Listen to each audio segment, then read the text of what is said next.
Hi guys, welcome back to our little cottage here on the river in the far north of Idaho. So in this video, I'm going to share with you my recipe for sourdough honey wheat sandwich bread.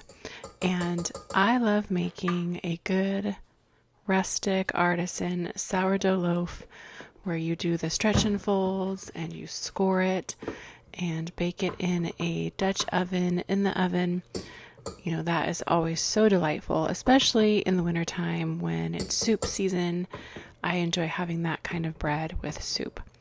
But sometimes you want a nice soft sandwich bread. And so that's where this sourdough sandwich bread comes in. It's lovely because you still have the goodness of sourdough, but you have that nice soft bread for sandwiches. And thankfully, this recipe, the bread holds up very nicely for sandwiches. And so this is my recipe. And so you're going to start out with a nice active bubbly starter. And I always feed my starter at least 4 to 6 hours before I'm going to start the bread, because I want to make sure that it's nice and active. And so I use about a cup of active sourdough starter.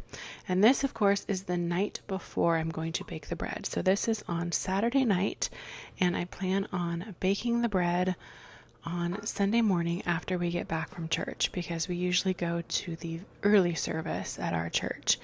And so I'm just prepping this. I'm adding in 1 1/4 cup of lukewarm water, and then a couple tablespoons of honey, and also 1 cup of whole wheat flour and 3 cups of all-purpose flour, and then a 1/4 cup of room temperature unsalted butter. So nice, soft, unsalted butter, and a 1/4 cup of that, and then a couple teaspoons of salt.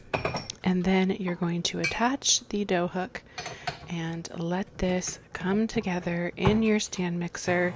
Start out on low so the flour doesn't fly everywhere. And at first it's going to be a pretty shaggy dough like this. And then as you just let the machine do the work, it will start to come together and create a nice, smooth, elastic dough like this that's cleaning off the sides of the bowl.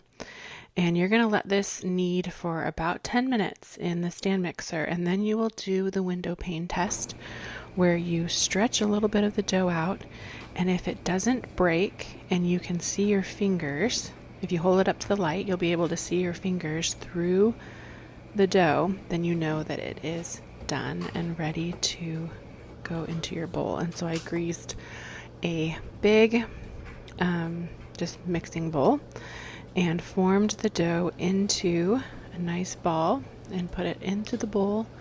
And then you're going to cover with some plastic wrap nice and securely and put this in a nice warm spot in your kitchen and let it rise overnight.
the next morning, we woke up to a couple inches of beautiful snow, and that tends to happen here in North Idaho where you feel like spring is coming on and then you still get some more snow. But thankfully, the snow melts pretty quickly this time of year.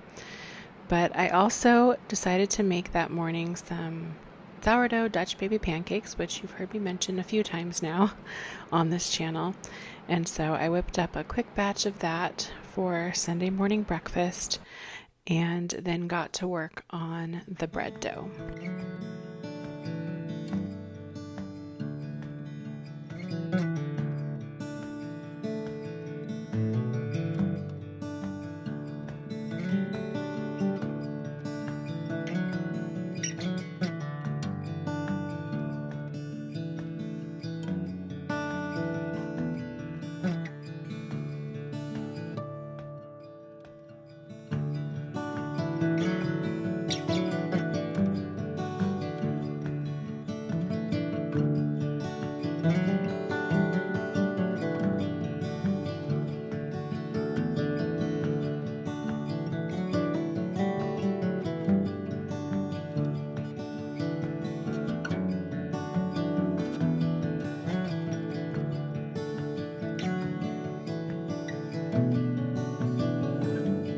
And here I'm lining two little Pyrex loaf pans with some parchment paper, and I prefer to line them with the parchment paper because I have found that my bread dough sticks to these glass Pyrex dishes when I try to bake bread in them. So it's a little, you kind of have to mess with it to get the parchment paper into these little loaf pans.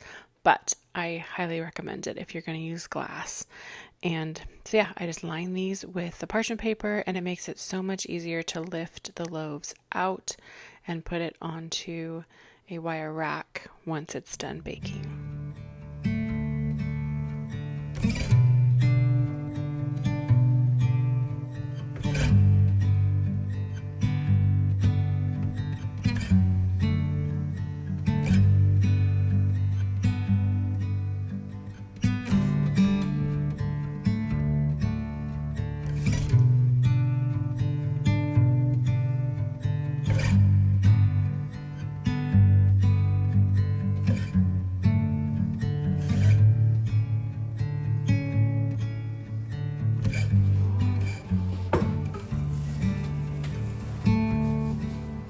And here I'm pulling out the Dutch baby pancake that is ready to go.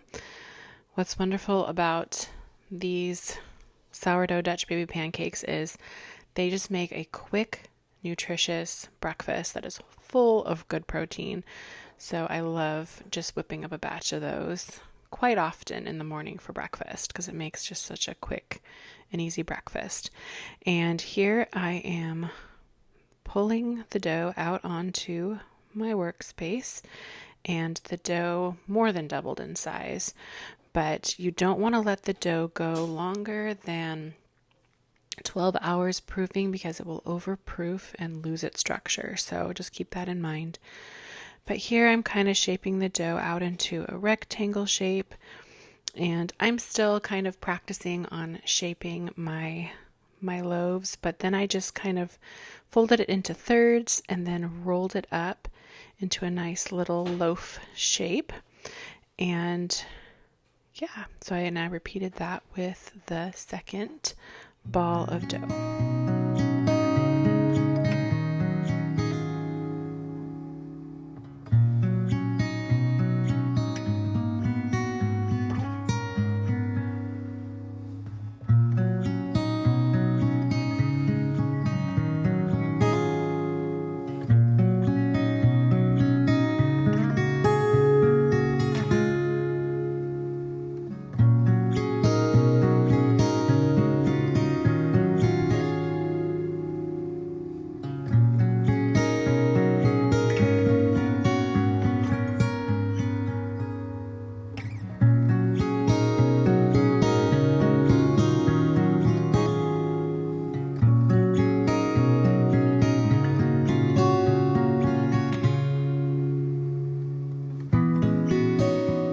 And the dough didn't quite touch the ends of the baking pans, but that's okay because as they rise, it'll spread out beautifully and still make a beautiful loaf shape. And then you will cover these with a tea towel and let them rise for another 2 to 4 hours until they are nice and risen. And in my case, they were ready when we got back from church.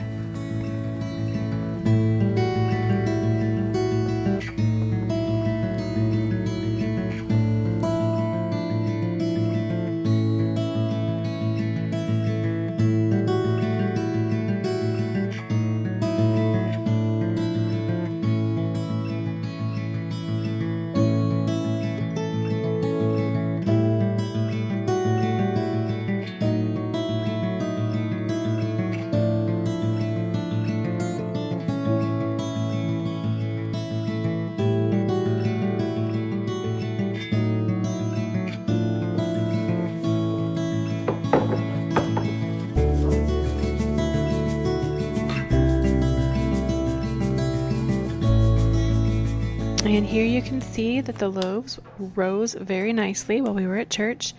And if you give the dough a little poke and your finger mark stays in the dough and it doesn't bounce back very much, then you know that the dough has risen the proper amount. And then I like to add a few scores to the top of the loaf. You don't have to do this. This is just something that I like to do. And you will have preheated your oven to 375 degrees, and you will bake the loaves for about 30 to 35 minutes. And I like to use a thermometer to check the temp and the doneness of the loaves. This is something I just learned, and I absolutely love it. So if you have an instant read thermometer, you want the dough to temp between like 199 to about 201, no higher than that, and you know that your loaves are done.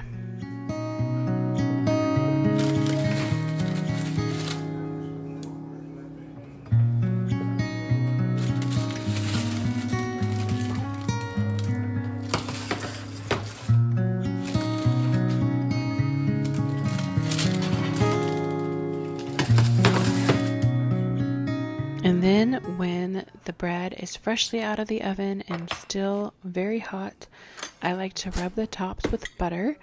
And this was another trick that I recently learned. And this just makes it so it doesn't get a really hard crust. So if you want a nice soft crust, like a good sandwich bread, you want to rub it with butter. And yeah, it just will keep it from getting a really crusty crust on it.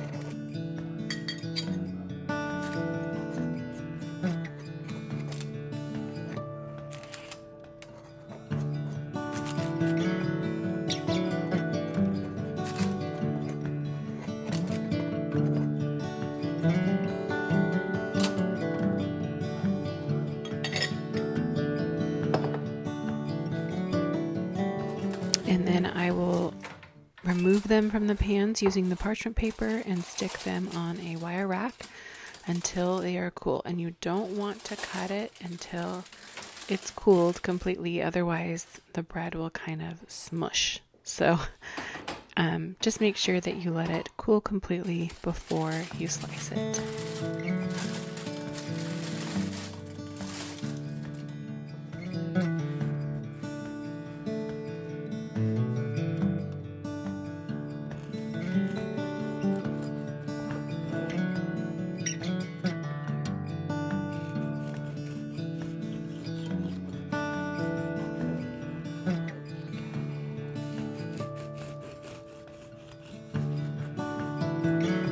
And as always, I will have the recipe for this sourdough honey wheat sandwich bread over on my blog, homespunannie.com.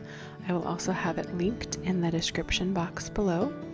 I really hope that you enjoyed this video. If you did, please give it a like, subscribe to my channel if you haven't already, share with someone else you think would enjoy it, and I will talk to you guys in the next video.